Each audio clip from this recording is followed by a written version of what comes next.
여러분 반갑습니다. 말씀에 비해 성경 강의 시간입니다. 여러분 우리가 역대하 말씀 지금 묵상하고 있는 중입니다. 특별히 1 장에서 7 장은 성전 신학에 관한 이야기라는 것을 말씀을 드렸습니다. 특별히 7장 1 절에서 22 절은 이제 성전 신학의 마무리라고도 볼 수 있습니다. 핵심은 하나님께서 이 솔로몬의 기도, 특별히 성전이 완성되고 봉헌될 때 그 첫 제사에 불로 응답하신다 하는 것입니다. 자, 1 절부터 3 절을 한번 읽어 드립니다. 솔로몬이 기도를 마침에 불이 하늘에서부터 내려와서 그 번제물과 제물들을 사르고 여호와의 영광이 그 성전에 가득하니 여호와의 영광이 여호와의 전에 가득함으로 제사장들이 여호와의 전으로 능히 들어가지 못하였고 이스라엘 모든 자손은 불이 내리는 것과 여호와의 영광이 성전 위에 있는 것을 보고 돌을 깐 땅에 엎드려 경배하며 여호와께 감사하여 이르되 선하시도다 그의 인자하심이 영원하도다 하니라. 여러분 1 절에서 3 절이 7 장에서는 제일 중요합니다. 자, 그런데 솔로몬이 기도를 마침에 불이 하늘에부터 내려와서 그 번제물과 제물을 살랐다라고 합니다. 그러니까 여러분 번제물을 드릴 때 반드시 불이 필요한데 어떤 장작을 떼 가지고 그 번제물을 태운 게 아니라 하늘로부터 불이 내려와서 그 제물을 태웠다 하는 것입니다. 이것은 여러분 레위기 9장 24 절도 마찬가지입니다. 레위기 9장 24 절에 보면 불이 여호와 앞에서 나와 제단 위에 번제물과 기름을 사른지라 온 백성이 이를 보고 소리 지르며 엎드렸더라. 이 광야에서 성막을 건조하고 그리고 첫 제사를 드릴 때 역시도 하늘에서 불이 내렸습니다. 이처럼 여러분 지금 성막이 되었든 아니면 건물로서의 성전이 되었든 첫 제사는 하나님께서 내리신 불로 이제 이 제물이 태워진 겁니다. 이것은 매우 상징적이고 의미가 있습니다. 이 불이라고 하는 것은 일단 하나님의 임재의 상징이죠. 이제 여러분 출애굽기 3장 2 절에 보면 모세가 호렙산에서 하나님을 만날 때 떨기나무에 불이 붙었습니다. 근데 그 떨기나무가 타지 않죠. 그 일반 불이 아니라 이것은 하나님의 임재의 불이라는 것을 알 수 있습니다. 그래서 하나님께서 임재하는 것을 이제 신현 현상, 세오판이라고 하는데 불, 바람, 구름, 뇌성 이런 어떤 현상들이 있습니다. 그래서 하나님의 임재의 대표적인 현상이 구름이나 바람, 뇌성 이런 것들이 있는데 그중에 불이 강력합니다. 그래서 여러분 이제 엘리야가 갈멜산에서 그 바알 선지자와 또 아세라 선지자들과 이 850 명과 이 한 명이 겨루지 않습니까? 어떤 거였냐면 "누가 참 신이냐. 그래서 너희가 한번 부르짖어라. 그러면 하늘에서 불이 내리는가 보자." 근데 아무리 부르짖어도 뭐 칼로 자해를 해도 불이 내리지 않습니다. 근데 엘리야가 기도를 하자 엘리야가 펴 놓은 그 제물에 하늘에서 불이 내립니다. 이처럼 여러분 이 불이 내린다 하는 것은 하나님께서 선하게 여기시고 응답하신다는 겁니다. 특별히 솔로몬의 기도에 대해서 응답한 겁니다. 그러니까 이 솔로몬의 기도가 굉장히 경건했고 또 하나님 마음에 흡족했다 하는 것을 알 수 있습니다. 심지어 솔로몬이 뭐라고도 기도를 합니까? 이방인이 부르짖더라도 성전에서 이방인이 부르짖더라도 하나님 성전에서 부르짖는다면 그 기도에 응답해 주십시오. 그래서 이 성전 공동체 자체가 이 성전이 자체가 처음부터 폐쇄된 것이 아니라 개방되었다는 것을 말씀을 드렸습니다. 이 사상이 예언 사상이 갔을 때는 이사야 56장 7 절에 의하면 이 성전은 만민이 기도하는 집이다라고 얘기를 했고 예수님 역시도 성전 청결을 할 때 내 아버지의 집은 만민이 기도하는 집인데 너희들이 강도의 구렬로 만들었다. 그래서 예수님은 이 구약의 건물의 성전을 이제 효력을 정지시키고 새로운 성전을 건축하시는데 예수님 자신의 몸이지요. 예수님의 죽으심과 부활을 통해서 새로운 성전을 만드신 겁니다. 그래서 우리는 건물이라고 하는 이 장소적 어떤 성전에 나아가는 것이 아니라 예수님 앞에 나아갈 때 우리가 예수님을 통해서 하나님을 만날 수 있는 것입니다. 여러분, 오늘날 우리에게 성령의 불이 임할 때에 하나님의 응답이 있는 것입니다. 이 불이 임한다는 것은 하나님의 임재와 함께 하나님의 영광이 가득한 것입니다. 출애굽기 말씀에 이런 말씀이 있었죠. 출애굽기 40장 34절을 보면 구름이 회막에 덮이고 여호와의 영광이 성막에 충만하다. 그래서 성막이 건조되었을 때 하나님의 영광이 충만합니다. 그리고 또한 38절을 보면 낮에는 여호와의 구름이 성막 위에 있고 밤에는 불이 그 구름 가운데 있음을 이스라엘 온 족속이 그 모든 행진하는 길에 그들의 눈으로 보였더라. 여러분, 이처럼 불이라고 하는 것은 하나님의 임재, 하나님의 함께하심, 하나님의 동행, 하나님의 보호, 모든 것이 담겨 있습니다. 그래서 이 불로 응답했다는 것은 솔로몬이 지은 이 성전에 하나님께서 임재하신다는 것이고 하나님의 영광이 있다는 것이고, 이제는 너희는 홀로 된 백성이 아니라 나의 백성이다. 내가 너희를 보호해 주겠다. 너희에게 은혜를 주겠다. 너희가 이 성전에서 어떤 제사를 드린다면 그것을 내가 받겠다. 너희가 기도한다면 그 기도를 내가 응답해 주겠다. 이 놀라운 것이 불의 응답입니다. 여러분, 이 불의 응답이 오늘날 어떻게 임합니까? 여러분, 사도행전 2장에 의하면 오순절에서 다락방에서 이제 이 문도들이 기도를 할 때에 성령이 불같이 임했다라고 얘기를 합니다. 불같이. 그러니까 불같이라고 하는 것은 직접 어떤 불이 임했다기보다는 성령의 임재를 그렇게 표현한 겁니다. 불이라고 하는 것은 하나님의 신현 현상, 나타남의 현상인데, 하나님의 영광이 모든 사람에게 나타나는데 어떠한 방식이냐면 성령을 통해서.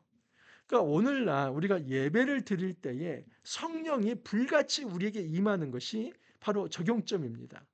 우리가 어떤 제물을 드렸을 때 그 제물을 물질적으로 태우는 것이 아니라, 우리가 예배를 드리고 하나님 앞에 나아갈 때 하나님께서 불로 응답하신다는 것은 성령이 우리 안에 내주하는 것을 말씀을 하는 겁니다. 그 성령이 우리 안에 내주할 때에 우리의 예배가 하나님이 기뻐하실 만하다 말씀을 할 수 있는 것입니다. 여러분, 이렇게 적용을 할 때 우리의 신앙이 살아나지요. 하나님의 은혜가 살아납니다. 이제 솔로몬이 그 제물을, 어마어마한 제물을 하나님 앞에 드립니다. 그래서 소가 2만 2천 마리, 양이 12만 마리. 그래서 나팔을 불고 또 이 7일 동안 절기를 지키면서 여덟째 날에 아주 성회를 열면서 이제 바칩니다. 이것은 첫 번째의 첫 제사를 드리는 이 이제 광야 시대의 제사처럼 그렇게 드리는 겁니다. 하나님 앞에 정말 그 정성을 다해서 하나님을 높이는 마음으로 이렇게 제물을 드렸던 것입니다. 여기에 하나님이 응답하십니다. 솔로몬이 여호와의 전과 왕궁 건축을 마치고 솔로몬의 심중에 여호와의 전과 자기의 궁궐에 그가 이루고자 한 것을 다 형통하게 이루니라. 그때 이제 밤에 하나님이 나타납니다.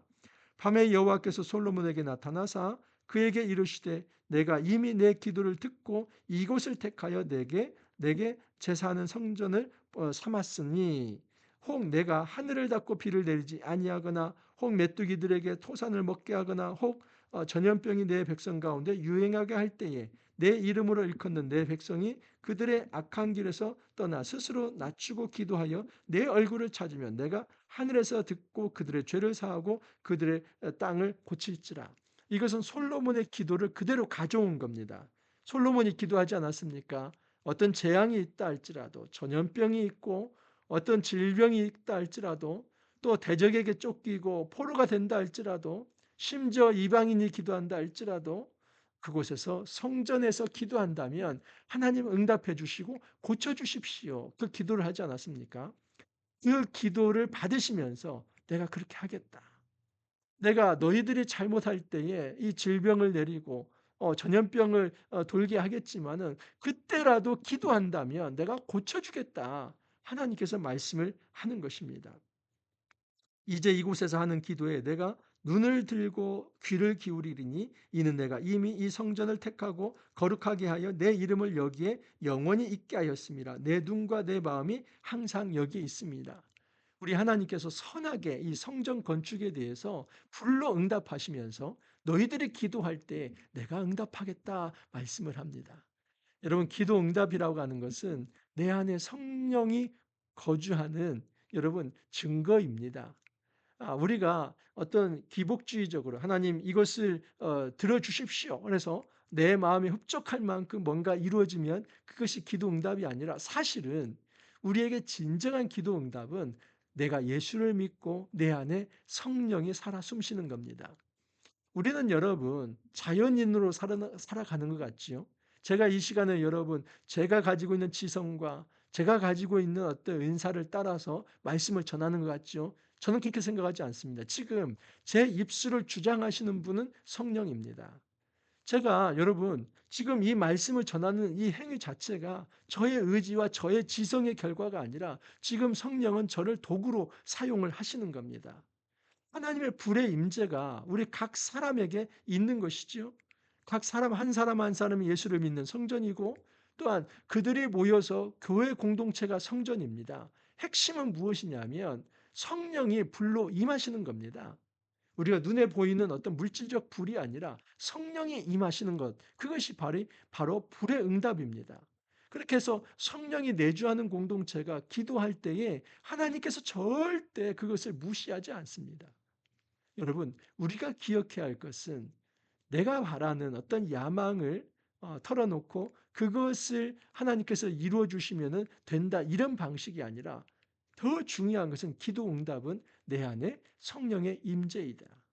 불같이 성령이 내 안에 임재할 때에 모든 삶 하나하나를 하나님께서 챙겨주시고 우리가 기도할 때에 선하게 가장 좋은 것으로 채워주신다 하는 것입니다. 우리 하나님은 여러분 절대 거짓말하시지 않습니다. 한 번 한 약속을 이제 쉽게 버리지도 않습니다. 그래서 솔로몬이 어저께 뭐라고 얘기를 합니까? 하나님께서 말씀하신 것을 지켜 주십시오. 매우 당돌한 듯한 그런 기도였지만은 그렇게 요구하지 않았습니까? 16절에 다시 한번 읽어 드리면 이제 다윗을 위하여 그 허락하신 말씀을 지키시옵소서. 하나님이 우리에게 네가 약속한 대로 꼭 서원을 지켜 뭐 이런 말은 많이 들었지만 사람이 하나님을 향해서 하나님 말씀하신 것을 꼭 약속 지키십시오. 이런 얘기 많이 못 들어봤죠. 근데 솔로몬이 그렇게 기도를 합니다. 이거 잘못된 기도 아닙니다. 이게 말씀에 근거한 기도, 약속에 근거한 기도입니다. 성령이 우리 안에 내주할 때 이 하나님의 불의 응답은 오늘날 적용은 성령이 우리 안에 내주하는 것이라 말씀을 드렸습니다. 성령의 내주가 있는 사람은 하나님 앞에 이 말씀이 보이고 그 말씀을 붙들고 강력하게 하나님 그 말씀을 붙들고 이루어 주십시오. 기도를 하는 것입니다. 그때 하나님께서 응답하십니다. 17절 이하를 보면 내가 만일 내 앞에서 행하기를 내 아버지 다윗이 행한 것과 같이 하여 내가 내게 명령한 모든 것을 행하여 내 율례와 법규를 지키면 내가 내 나라 왕위를 견고하게 하되 전에 내가 내 아버지 다윗과 언약하기를 이스라엘을 다스릴 자가 내게서 끊어지지 아니하라 한 대로 하리라. 우리 하나님께서 언약을 갱신합니다. 다윗에게 내가 약속했던 대로 내가 너에게도 약속하겠다. 내가 다윗에게 무엇을 약속했는가? 율례와 법규를 지킨다면 내 나라와 왕위를 견고하게 한다고 내가 약속했는데 너에게 다시 한번 그것을 확증하겠다. 그러니 내가 약속을 어길 거라고는 그렇게 의심하지도 말고 두려워하지도 말라. 이 불로 응답하는 것처럼 내 왕위를 지켜주겠다. 그렇게 하나님께서 강한 어떤 힘을 주시는 겁니다. 자, 그런데 하나님께서 마지막 한 가지 이제 경고의 말씀을 줍니다. 그러나 너희가 만일 돌아서서 내가 너희 앞에 둔 내 율례와 명령을 버리고 가서 다른 신들을 섬겨 그들을 경배하면 내가 너희에게 준 땅에서 그 뿌리를 뽑아내고 내 이름을 위하여 거룩하게 한 이 성전을 내 앞에서 버려 모든 민족 중에 속단거리와 이야깃거리가 되게 하리니. 여러분 유대인들은 애써 이 성전 신학에서 이 부분을 빼버립니다. 유대인들이 가지고 있던 성전 신학은 성전이 있으면 망하지 않는다는 거였습니다. 특별히 여러분 히스기야 때 이제 아수르의 사나리꾼을 이기지 않습니까? 그게 히스기야의 힘이 아니라 하나님께서 이기게 하신 겁니다. 근데 그때에 강력한 성전 신학이 만들어지는데 남쪽 유다에는 예루살렘 성전이 있었기 때문에 망하지 않았다는 성전 신학이 만들어진 겁니다. 북쪽 이스라엘은 이 성전이 없었기 때문에 그들은 망했고 남유다 예루살렘에는 성전이 있기 때문에 성전에 임재하신 하나님이 우리를 지켜서 이 아수르로부터 이겼다. 이때 만들어진 것이 강력한 성전 신학입니다. 여러분 이스라엘 사람들에게서 성전 신학은 성전 불패 신학이죠. 성전이 있는 한 하나님의 영광이 있고 그리고 우리는 망하지 않는다. 그런데 결과가 어떻습니까? 히스기야 이후에 이제 므낫세 뭐 해가지고 악한 왕들이 등장하고 결국은 BC 586년 바벨론에 의해서 망하지 않습니까? 유대인들은 상상하지 못했습니다. 감히 어떻게 성전에 적군이 들어올 수 있고 성전에 제단이 회파되고 언약궤가 포획될 수 있고 불탈 수 있는가? 그런데 그것을 하나님께서 내버려 두십니다. 하나님은 성전 아무것도 아니다. 너희들이 만약에 범죄한다면 나는 이 성전을 떠날 수 있고 내가 떠난 이 성전은 빈 껍데기이며 그 빈 껍데기는 불탈 수 있다. 여러분 에스겔서 13장 이하에 나오면 여호와의 영광이 떠나는 장면이 나옵니다. 아주 자세하게 묘사되는데 지성소에서 성소로 그리고 문지방을 넘어서 이제 동쪽 산으로 하나님의 영광이 떠나버립니다. 하나님의 영광이 떠난 성전 요한계시록에서는 촛대가 옮겨진 성전이지요. 여러분 하나님의 영광이 빠진 성전은 빈 껍데기입니다. 안고가 빠진 찐빵이지요. 아무것도 아닙니다. 그것은 그냥 건물일 뿐입니다. 누가 부수면 부서질 뿐입니다. 하나님께서 말씀하십니다. 이 건물을 절대화시켜서 우상화하지 말라. 이 건물 자체가 효력이 있는 것이 아니라 내가 임재할 때에 영광으로 임재할 때에 진정한 축복과 은혜가 넘칠 것이고 만약에 나의 영광이 떠난다면 이 성전에서 어떤 기도를 하더라도 응답이 되지 않을 것이다. 하나님 경고를 합니다. 하나님이 언제 떠난다고 합니까? 다른 신을 섬긴다면. 여러분 이것만큼 이율 배반은 없죠. 성전을 만들어 놓고 다른 신을 섬기는 겁니다. 하나님은 그것을 가증하게 여기고 절대 참지 않겠다고 말씀을 합니다. 오늘날도 우리가 여러분 하나님의 인내를 시험하지 않았으면 좋겠습니다. 하나님께서 어디까지 봐주시는가? 보아하니까 뭐 좀 잘못을 해도 하나님 이렇게 함부로 우리를 징계하시지 않는데 어디까지 봐주시는가? 그런 도박하지 마십시오. 우리 하나님은 지금도 불꽃같이 살펴보십니다. 우리가 이방신을 섬기듯이 이 우상을 섬기며 이 우상은 오늘날 현대사회에 돈이 될 수도 있고 권력이 될 수도 있고 명예가 될 수도 있고 성이 될 수도 있고 우리가 기뻐하는 모든 것들이 다 우상이 될 수 있는 거 아닙니까? 여러분 그 우상이 먼저가 되고 하나님을 떠나 사는 삶이 지속된다면 하나님은 말씀하십니다. 내가 아무리 그렇게 내 이름을 두겠다고 한 이 거룩한 성전이라 할지라도 내가 떠날 것이고 내가 떠난 이곳은 폐허가 될 것이다. 분명히 경고를 하십니다. 이 성전이 비록 높을지라도 그리로 지나가는 자마다 놀라 이르되 여호와께서 무슨 까닭으로 이 땅과 이 성전에 이같이 행하셨는가 하면 성전이 무너질 때 지나가는 사람들이 물어보지요. 도대체 이 여호와는 어디 있는 거고 이 성전이 왜 이렇게 허물어진 것인가? 그때 이렇게 대답하라는 겁니다. 대답하기를 그들이 자기 조상들을 애굽 땅에서 인도하여 내신 자기 하나님 여호와를 버리고 다른 신들에게 붙잡혀서 그것들을 경배하여 섬김으로 여호와께서 이 모든 재앙을 그들에게 내리셨다 하리라 하셨더라. 하나님께서 마음 먹으시면 그 거룩한 성전도 그 화려한 성전도 무너질 수 있습니다. 여러분 성전 이데올로기에 빠지지 않기를 바랍니다. 이 성전만 있으면 내 생명이 보존되리라는 그런 생각 가지지 않기를 바랍니다. 중요한 것은 하나님이 우리 안에 계셔야 하고 하나님이 불로 임재하셔야만 합니다. 오늘날 불로 응답하신다는 것은 성령이 우리 안에 내주하는 것이다 하는 것을 말씀을 드렸습니다. 예수를 믿을 때에 어떤 사람에게든지 이 성령이 임합니다. 성령의 편지하는 능력이 있습니다. 그래서 이 성령이 임재하셔서 그 사람 각 개인 개인이 작은 성전이 되고 그리고 그들이 모여서 다시 또 예수 공동체, 성전 공동체가 되는 것입니다. 내 안에 성령이 살아계시고 공동체 안에 성령이 살아계시는 것 이것이 하나님의 불의 응답입니다. 우리가 주의할 것은 이 처음 먹은 이 마음이 변치 않아야 한다는 사실입니다. 변치 않고 하나님 앞에 늘 엎드린다면 반드시 하나님께서 그들을 지켜주실 것이다. 너희가 기도한다면 그 기도에 대해서 내가 응답할 것이다.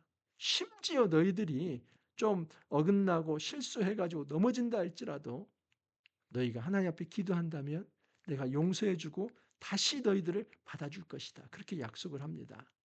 여러분, 이 성전 신학에서 우리가 어떻게 이 불의 응답을 받고 바른 예배를 하며 경건 생활을 어떻게 해야 할지 이제 배우게 되었습니다. 꼭 성령이 임재하는 이 거룩한 삶, 기도하는 삶, 그리고 기도의 응답을 받는 삶, 형통한 삶 함께 살아갈 수 있기를 간절히 소망합니다. 함께 기도합니다. 주님 감사합니다. 하나님의 은혜가 우리에게 차고 넘칩니다. 때로는 이 하나님의 은혜가 너무나 당연한 것처럼 여기며 마치 공기의 소중함을 알지 못하고 그렇게 너무나 당연한 것처럼 여기며 값없게 생각할 때가 있었습니다. 주님, 이제 이 말씀을 통해서 하나님의 임재는 이처럼 당연한 것이 아니라 너무나 큰 은혜의 사건이라는 것, 우리가 하나님 앞에 범죄하고 불순종하면 하나님의 임재는 거둬줄 수 있고 또 하나님의 영광이 떠날 수 있다는 이것을 우리가 이 경고를 깊이 있게 들을 수 있게 하여 주옵소서. 주님, 이제는 우리가 날마다 주님 앞에 경배하는 자 되게 하여 주옵소서. 우리 안에 성령의 불이 임하였사오니 주의 임재를 날마다 경험하면서 하나님께 영광 돌리게 하여 주시고 하나님의 임재를 체험하면서 우리의 삶이 날마다 새로워지고 거룩하고 경건할 수 있도록 주님 이끌어 주옵소서. 주님 감사하옵고 예수님 이름으로 기도하옵나이다. 아멘.